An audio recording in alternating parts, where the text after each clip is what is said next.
On our 25th anniversary, she announced she'd spend the night with her dream man, then walked out the door. She called me her rock, her safety net. She forgot that the most dangerous man in the room is the one nobody sees coming. My name is Garrett Callahan. I'm 53 years old. I've spent the last 22 years as a senior project manager in the oil industry, coordinating multi-million-dollar operations across the Gulf Coast. I've managed crisis situations that would make most men fold. I've kept my head when rigs went down and budgets exploded and crews panicked. But nothing, not one single emergency in 22 years, prepared me for the evening of my 25th wedding anniversary. Naomi and I got married in June of 1999. She was 25, I was 28. We had 3 kids who turned out to be the best thing either of us ever did. Kevin, 28 now, a software developer for Apple out in Cupertino, married to Brooke and fathered 2 boys, Mason, 5, and Eli, 3. Our daughter Lee, 26, a medical resident in Atlanta, married to a steady guy named Paul, and mother to little Sophie, who just turned a year and a half. And then there's Brad, 23, our youngest, running a small but growing construction outfit here in Houston. Still single, still finding his way, but working hard at it. 25 years. I'd planned the evening for weeks, not a restaurant. Naomi had said a few months back she preferred something more intimate, something at home. So I took that to heart. I left work early on a Friday, stopped at the florist, picked up her favorite Bordeaux, and spent the afternoon cooking the rosemary lamb she'd always said was her favorite meal. I set the table with a good china, lit the candles, changed into a pressed shirt and slacks. I even found a playlist from our honeymoon trip to Savannah, old Motown that used to make her sway in the kitchen. Naomi came home at 6:15. She was dressed in something I had never seen before, a dark green wrap dress, heels, and hair done like she was heading to a gallery opening. She smelled different. The perfume was unfamiliar. "Garrett," she said, and her voice had that careful tone to it, the one I now recognize as rehearsed.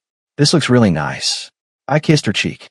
She turned just slightly, so it barely landed. "Happy anniversary," I said. "Lamb's almost ready." She set her bag down on the counter and didn't move toward the table. She stood there, hands folded in front of her, looking at me with an expression I couldn't quite name at the time. "I can name it now. It was pity. I need to tell you something before we sit down," she said. I turned down the stove. "Okay, I won't be staying tonight." She said it quietly, like she was explaining she'd be skipping a work meeting. "Dylan, from the gallery. He leaves for Barcelona on Sunday. He invited me to spend the evening with him." The room didn't spin. I didn't go weak. I just stood very still, holding a dish towel, staring at the woman I had built my entire adult life around. "On our anniversary," I said. It wasn't a question. "The timing isn't ideal, I know. But it's just one night, Garrett." Her chin lifted slightly.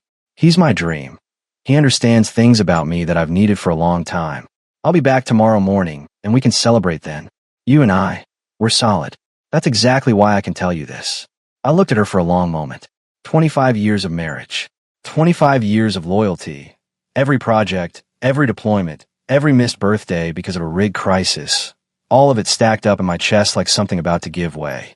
"You're telling me," I said slowly, "that you're leaving our anniversary dinner to spend the night with another man. And your reason I should accept this is because we're solid. You've always been my rock, Garrett. Your safety net," I said. She didn't deny it.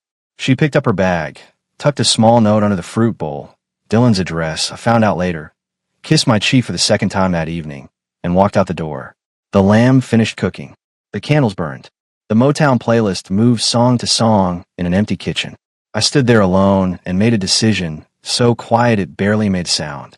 Why did next shocked everyone who thought they knew me? I didn't call anyone right away. That's not who I am.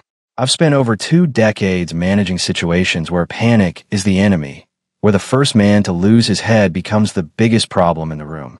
So I did what I always do when something goes sideways. I got quiet and I got methodical.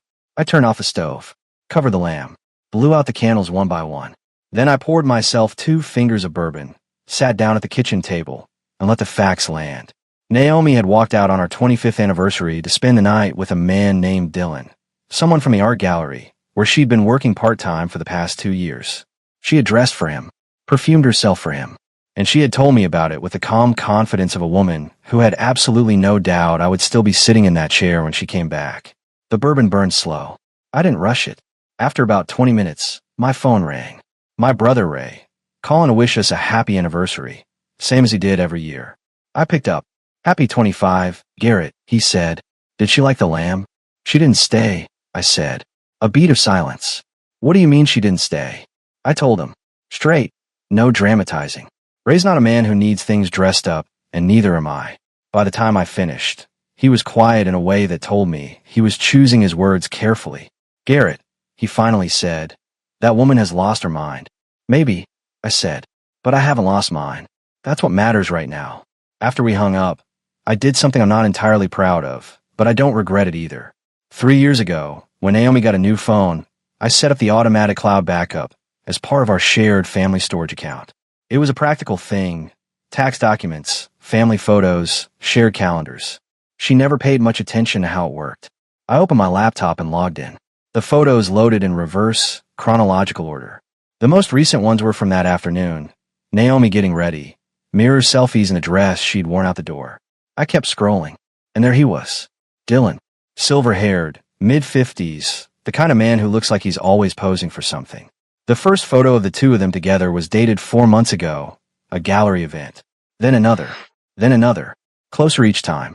The body language by month 3 told a story that required no caption. I sat with that for a while. Then I opened our shared email account, the one we use for household bills and the kids' school records going back years. In the deleted folder, I found a thread. Naomi had been careful. Short messages. Nothing explicit. But the intent was unmistakable. They'd been planning this evening for at least 6 weeks. The Barcelona trip was real. The timeline was real. And the assumption that I would accept her return without consequence was built right into the language she used. I'll handle Garrett. He always comes around. I read that line twice. Then I closed the laptop.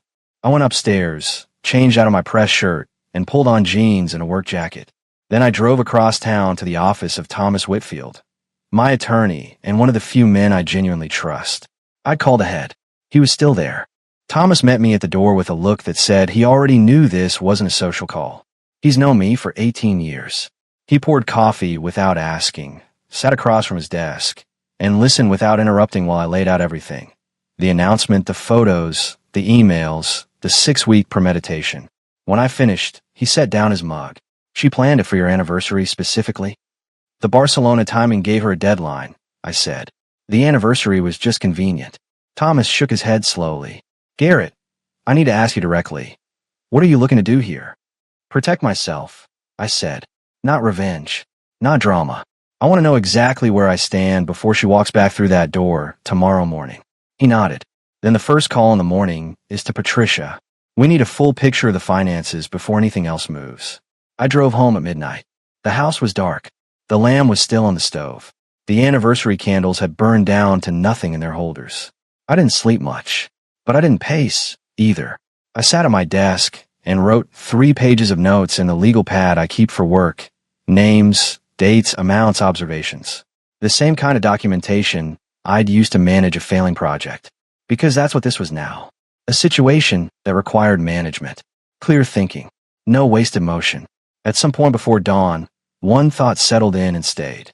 Naomi had built her confidence on 25 years of me being predictable. She'd read my steadiness as permission. She'd mistaken my loyalty for a door that would always swing open, no matter what walked through it. She was about to find out that door had a lock. Patricia arrived at Thomas's office at 8:30 sharp. She's been my financial advisor for 14 years. A compact, no-nonsense woman who speaks in numbers the way other people speak in sentences. She set her laptop on Thomas's conference table, opened a folder, and got straight to it. Your separate investment portfolio is performing well above market average, she said. The accounts your mother left you, the ones Naomi never showed much interest in managing, they've grown considerably. That money is yours alone, Garrett. Premarital inheritance, held in your name only, never commingled.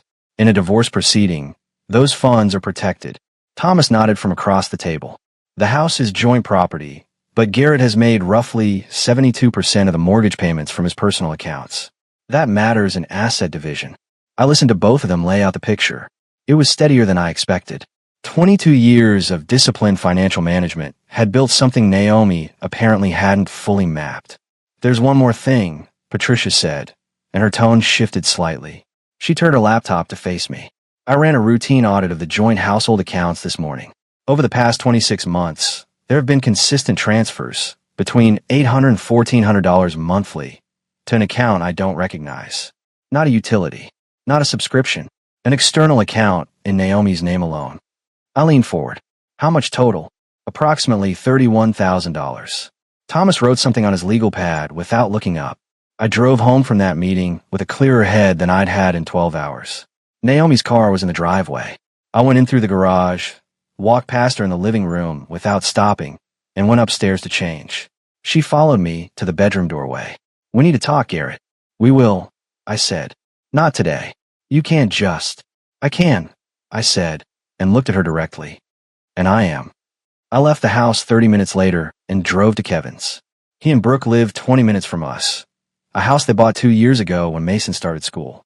Kevin met me at the door with a look that said his mother had already called him. We sat at his kitchen table. Brooke took the boys to the backyard. She called you, I said. This morning, Kevin confirmed. He's 28 but carries himself older, always has.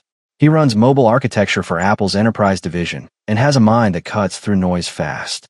She said you were acting erratically, that you'd gone cold on her without warning. He paused. I didn't believe her version. Smart, I said. I told him everything. Kevin listened, and as I talked, something shifted in his expression. Not surprise, but recognition, as if pieces he'd been holding separately were suddenly arranging themselves. When I finished, he was quiet for a moment. Then he said, Dad, can I show you something? He pulled out his laptop. I've been doing some digging since Mom called.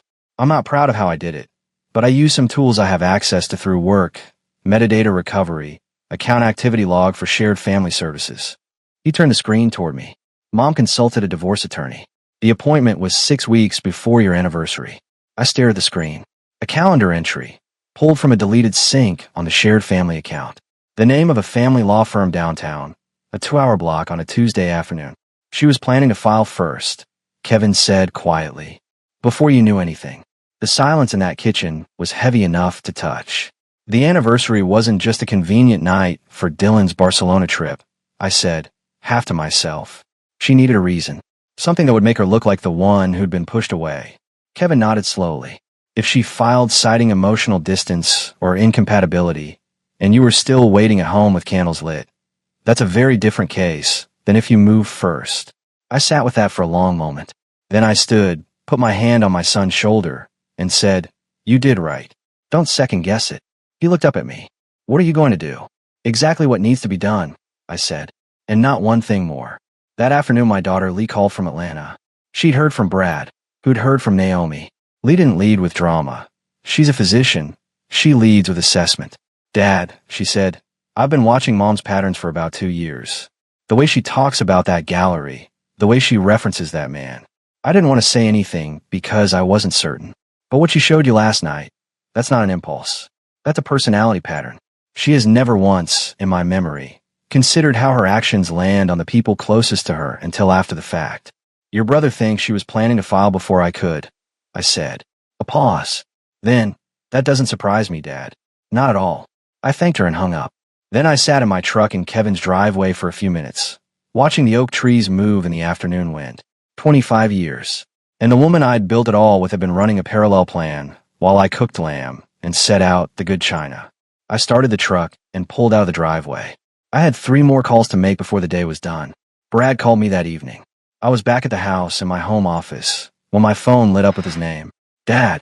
His voice was tight, the way it gets when he's angry but trying to hold it. Mom called me. She said you've gone completely off the rails. That you came home, didn't say a word to her, and left again. She's really upset. I know she is, I said. So what's going on? Talk to me. I told him. I kept it factual, the same version I'd given Kevin, without the edge. Brad is 23. He's still in the part of his life where he processes things emotionally first and logically second, and I knew pushing hard wouldn't land. When I finished, he was quiet. Then, yeah, that was wrong of her. But you two have 25 years, Dad. People make mistakes. Are you really going to blow up the whole family over one night?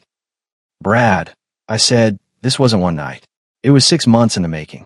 She had an appointment with a divorce attorney 6 weeks ago. She's been moving money to a private account for over 2 years.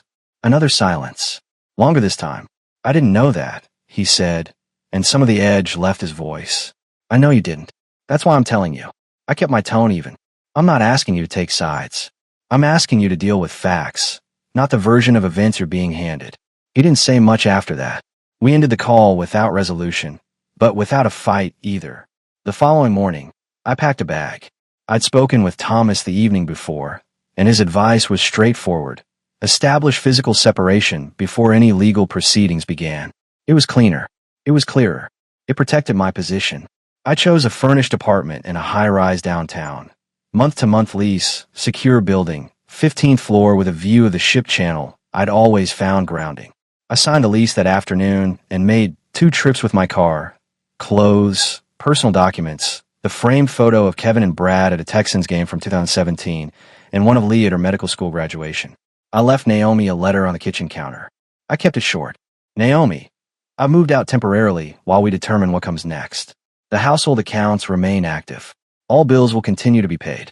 I've retained Thomas Whitfield. You should do the same. Garrett. I placed it next to the small anniversary gift I'd bought her 3 weeks earlier. A silver bracelet engraved with the date of our wedding. Still boxed. Still wrapped. I didn't look back at the table when I left. Naomi's response came in text messages over the following 4 hours. 9 of them. Escalating from confusion to anger to something that read almost like panic. Where are you? Garrett. This is completely unnecessary. You're overreacting. I made one mistake. The kids are going to think you've lost it. I need you to come home so we can talk like adults. I read each one. I didn't respond to any of them. What I did instead was call Patricia and authorize her to restrict Naomi's access to the personal investment accounts, not the joint household accounts, which stayed fully funded, but the separate portfolio that was mine by law and always had been.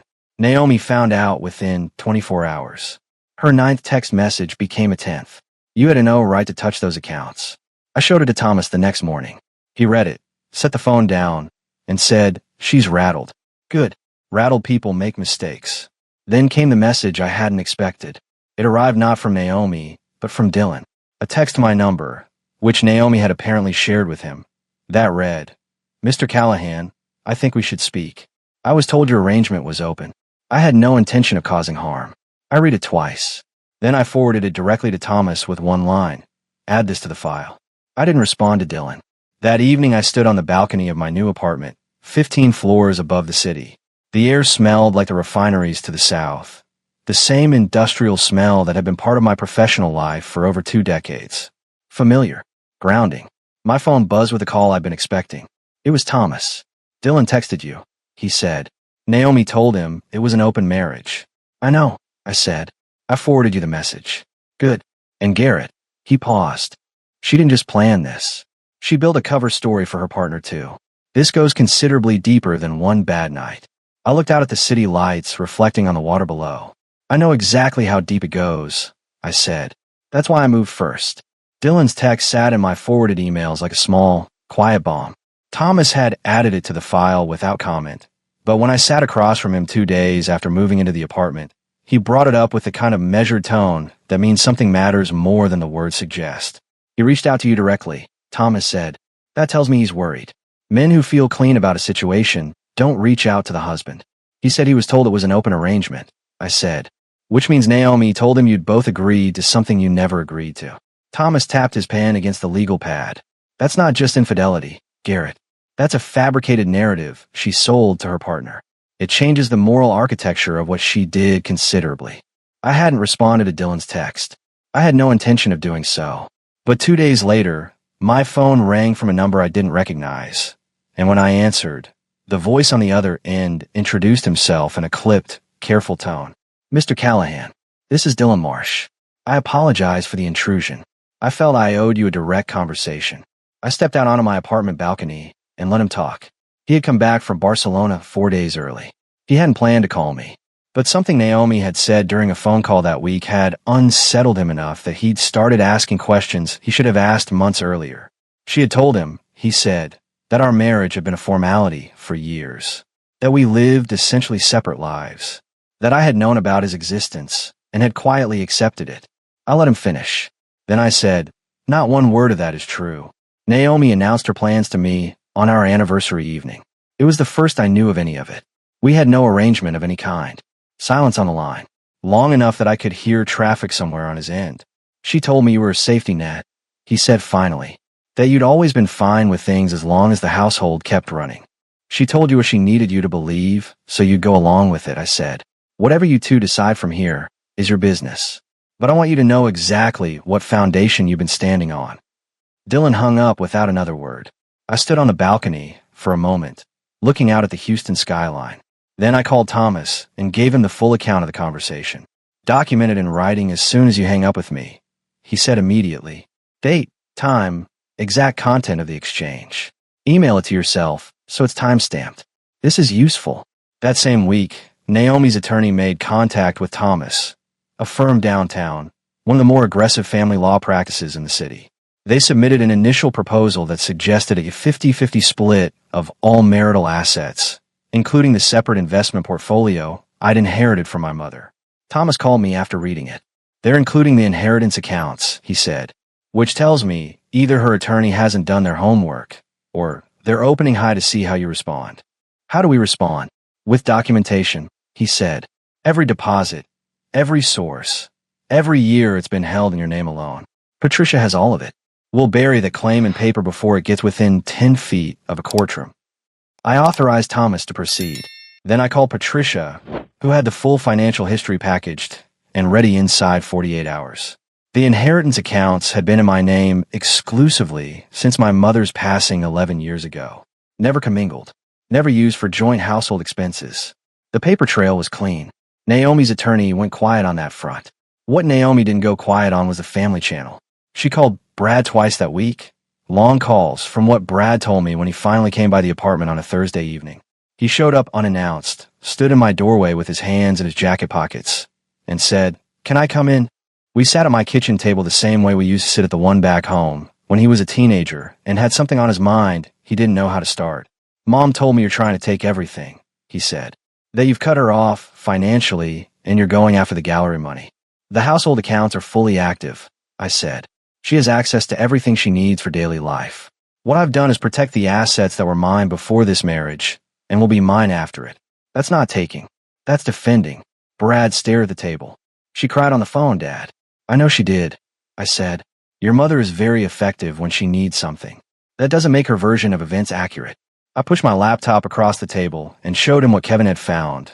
The deleted calendar entry, the law firm, the date. 6 weeks before our anniversary. Brad read it twice.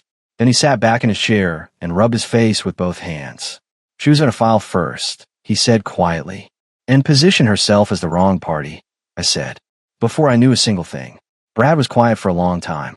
The refrigerator hummed. Outside, the city moved along without caring about any of it. "I'm sorry, Dad," he said finally. "I should have listened harder the first time you told me." "You're 23, I said. "You believed your mother. That's not a character flaw." He stayed for another hour. We watched the last quarter of a Texans game and didn't talk about Naomi at all. When he left, he shook my hand at the door, the way men do when words aren't quite sufficient. It was the first time in weeks something had felt like it was moving back toward right. The lifestyle piece ran on a Thursday morning. I found out about it when Kevin sent me a link with a single message. "You need to see this." It was a local Houston blog, one of those glossy city interest sites that runs pieces about interior design and restaurant openings alongside the occasional human interest story. The headline read, "Rediscovering Yourself After Decades of Giving. One Woman's Journey." Naomi wasn't named directly. The article used a Houston woman in her early 50s throughout. But the details were specific enough. The art gallery, the 25-year marriage, the husband who struggled to accept her personal growth, that anyone in our circle would know exactly who it was about. I read it twice. Then I called Thomas. "She gave an interview," I said. "I saw it 20 minutes ago," he said. "Her attorney is going to have a problem with this. It creates a discoverable public record of her characterization of the marriage. Can be used.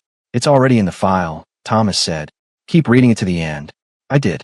The final paragraph quoted her, anonymously, as saying that she had finally chosen to honor her own desires after years of quiet compromise, and that she hoped her husband would eventually understand that this was never about him, but about her own becoming. Her own becoming. I set the phone down. The gallery called her the following day. Not the director. The managing partner. a man named Harrison Cole who ran the business side and had two major collectors on speed dial. Kevin found out through a contact he had in the Nashville art scene. Houston's gallery world is smaller than most people think. Harrison had received calls from 3 clients who had seen the blog piece, made the connection, and were uncomfortable with the association. 2 of them were longtime donors. One was the primary sponsor of the gallery's fall exhibition. By the end of the week, Naomi's hours at the gallery had been quietly reduced. She was still listed as staff, but the invitation to the fall exhibition planning meeting, an event she had talked about for months, did not arrive. Dana Harmon called me that same week.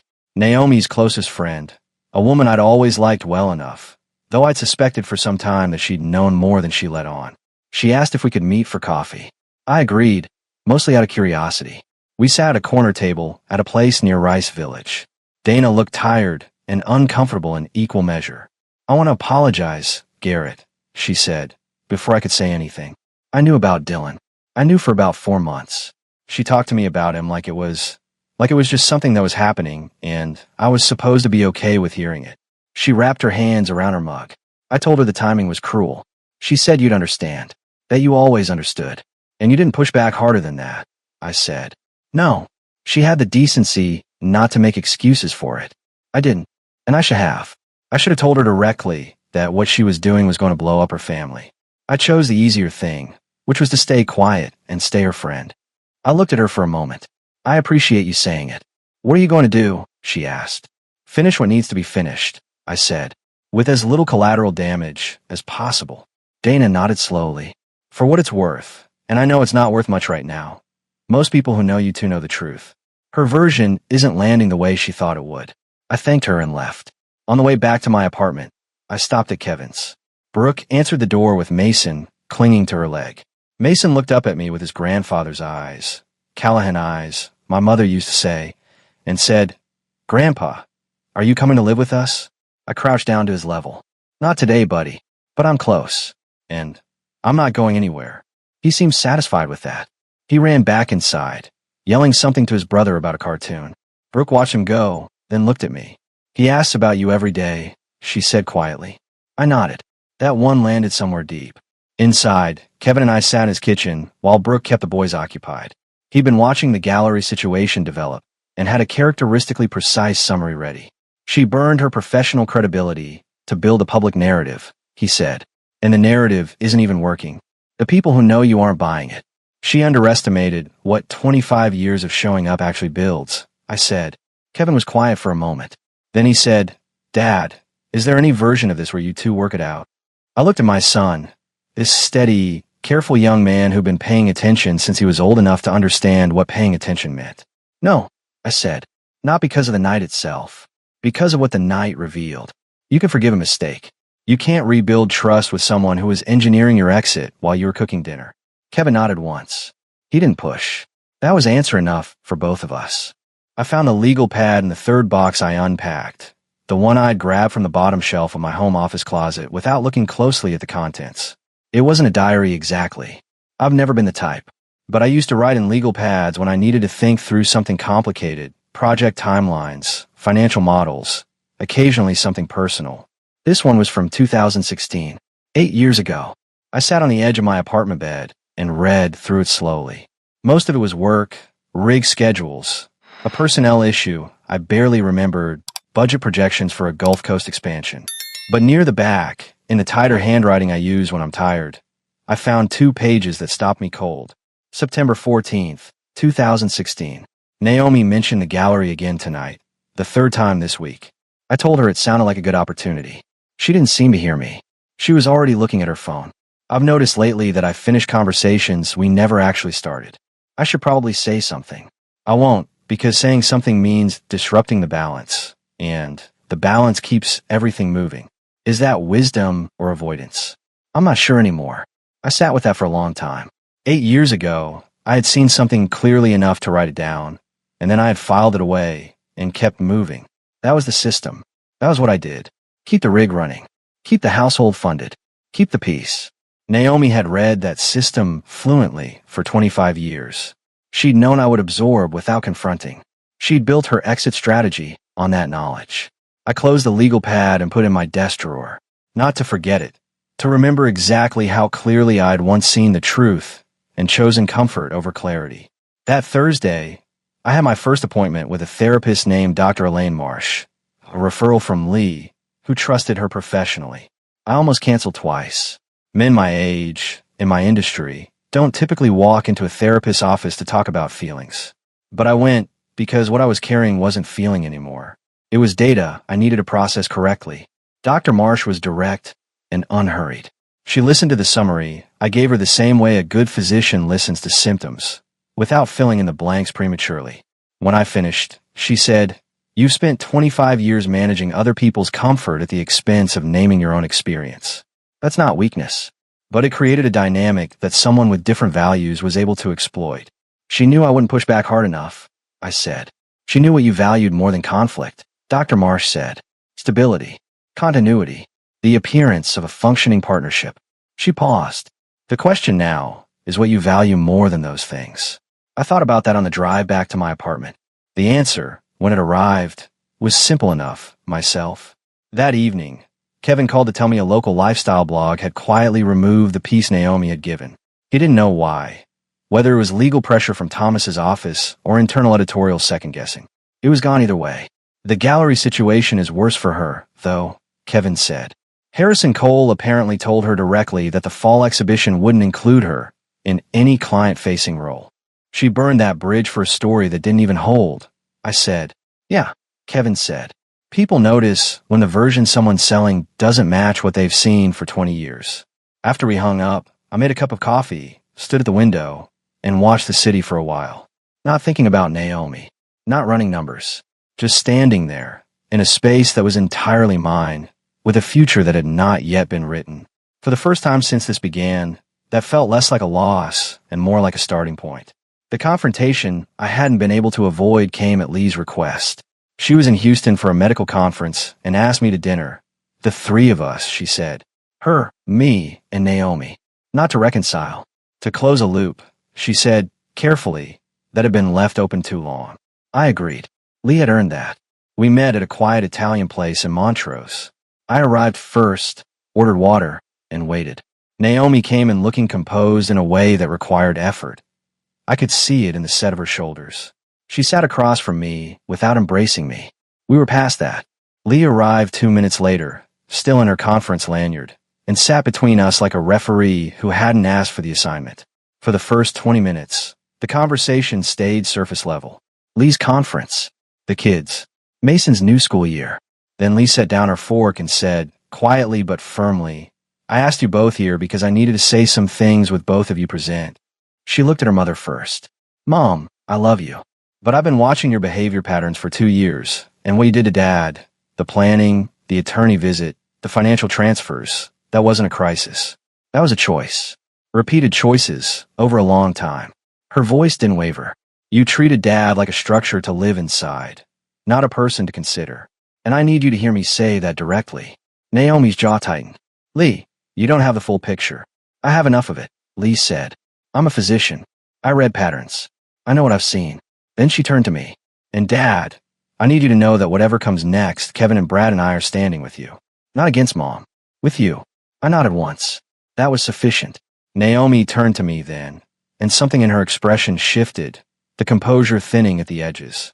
After everything, Garrett. 25 years. You're just going to end it over one mistake. I looked at her steadily. You consulted a divorce attorney 6 weeks before our anniversary. You moved $31,000 to a private account over 2 years.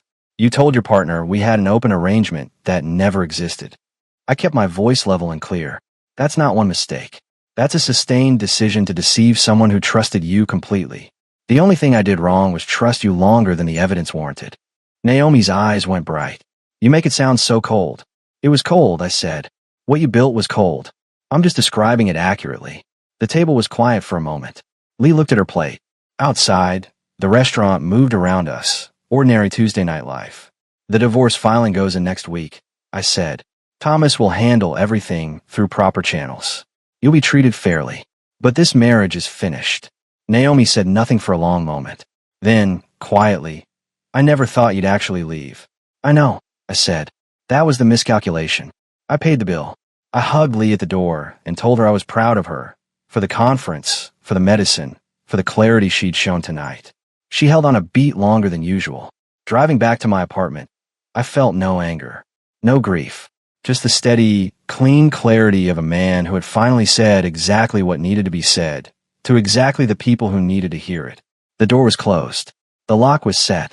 3 months after moving into the apartment on the 15th floor, I started to recognize what my life actually looked like when I was living it for myself. The mornings were different.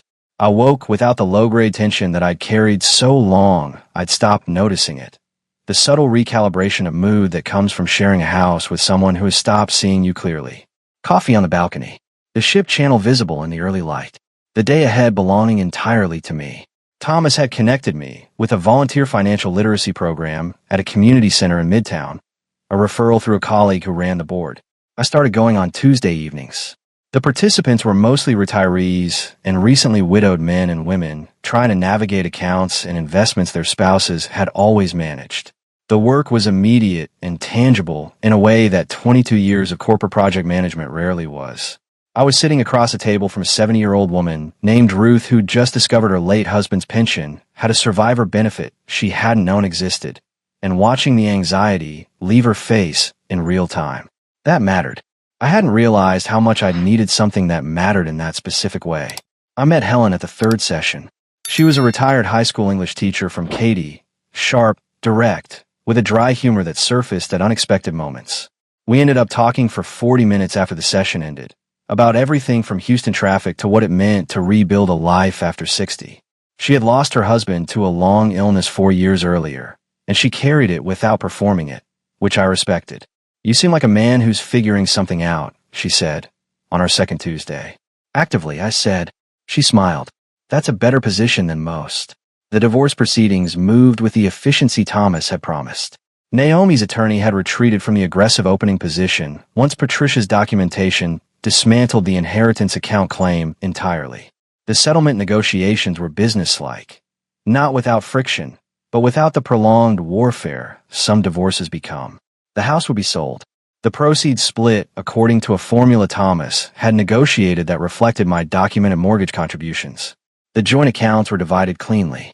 The $31,000 Naomi had moved to her private account became a point of formal record.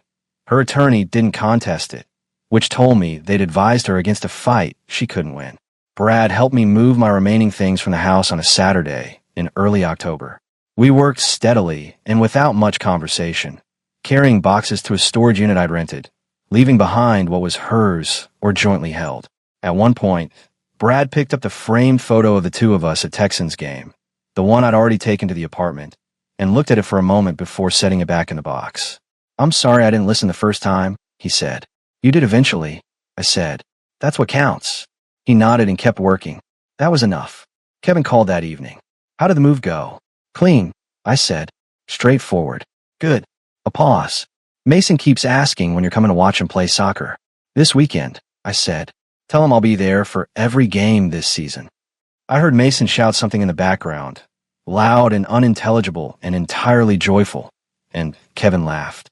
That sound, more than anything else that day, felt like solid ground beneath my feet. The volunteer program asked me to expand my involvement. A second session on Thursdays and a mentorship component for young adults navigating their first jobs and financial decisions. I said yes without hesitating. Helen and I had coffee 3 times that month. Nothing more than that. 2 people talking, trading observations about the world, finding that the conversation was easy in a way that had become unfamiliar to me. I wasn't in a hurry. She wasn't either. That suited both of us fine. On the last Tuesday of October, I drove past our old house on the way home from the community center. The real estate sign was up. Morgan's firm, a good agent, a fair price. The lights were off inside. The rose bushes I planted along the front walk were still there, trimmed and holding their shape.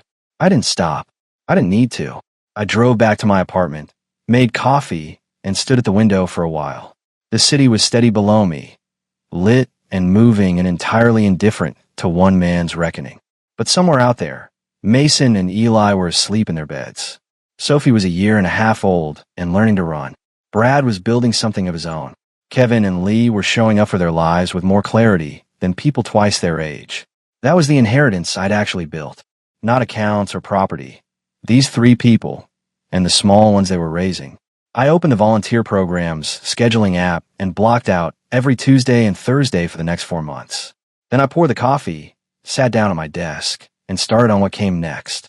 4 months after the filing, the divorce was finalized on a Wednesday morning in a downtown courthouse. Thomas was there. I wore a jacket and tie, not for ceremony, but because I've always believed that how you carry yourself through difficult things matters. The judge reviewed the settlement agreement, confirmed both parties' consent, and signed the order in less time than it takes to review a hospital compliance report. 25 years of marriage concluded in 11 minutes of legal procedure. Thomas shook my hand outside the courtroom. "Clean exit," he said, "exactly as planned." "Thanks to you," I said. "You did the hard work," he said. "I just organized the paperwork." Naomi had been represented by her attorney only. We hadn't spoken directly since the dinner at Lee's restaurant in Montrose. Her professional situation at the gallery had continued to deteriorate. Harrison Cole had restructured staff roles in a way that effectively ended her client-facing position. Dylan, from what Thomas had gathered through channels, had ended whatever arrangement they'd maintained after his Barcelona trip. He had returned to find a situation considerably messier than the one Naomi had described to him. The gallery partnership inquiry had also produced results. A formal audit of the gallery's finances, prompted by a separate investor complaint unrelated to our divorce, had flagged irregular early-stage funding practices. The audit was ongoing. It was no longer my problem, but it was, without question, Dylan's.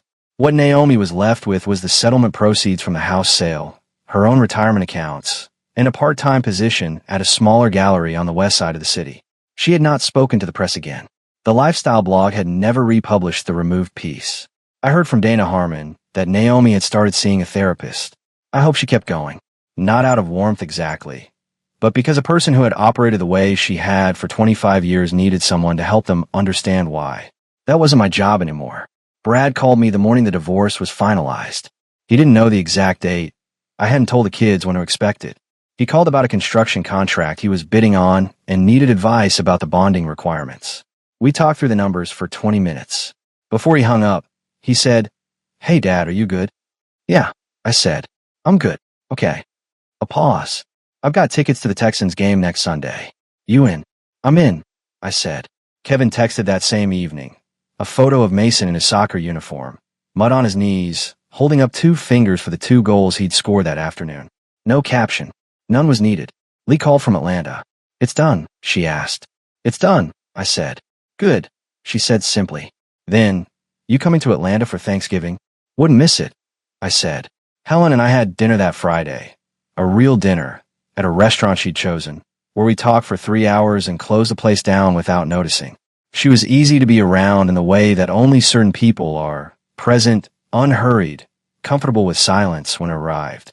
I drove her home, and we sat in the car outside her house for another hour talking about nothing consequential. When I walked back to my car, I felt something I hadn't felt in a long time. Not happiness exactly. Something quieter and more durable than that. The sense of a man standing on ground that was genuinely his. The volunteer program offered me a board position in November. I accepted. The mentorship program I'd helped develop was being expanded to 2 additional community centers. I moved out of the high-rise apartment in December, into a smaller house, a place I'd chosen myself, 3 miles from Kevin and Brooke. A yard, a decent kitchen, a study with enough shelf space for the books I'd been collecting since September. No rose bushes yet. I'd plant those in the spring. On the first morning in the new house, I made coffee, took it out to the back porch, and sat in the quiet of an early December morning. The neighborhood was still. The sky was pale and clear. I thought about the man who had stood in a candlelit dining room 4 months ago, holding a note with another man's address, watching 25 years dissolve. That man had believed, somewhere underneath his steadiness, that his value lay in his usefulness to others, that his loyalty was a gift that would eventually be recognized and returned. That man had been wrong, and the correction, though it had cost everything it cost, had been necessary. I was 53 years old. I had 3 good children, 3 grandchildren, work that meant something, and a life I was building with both hands and clear eyes. That was not a consolation prize. That was everything worth having.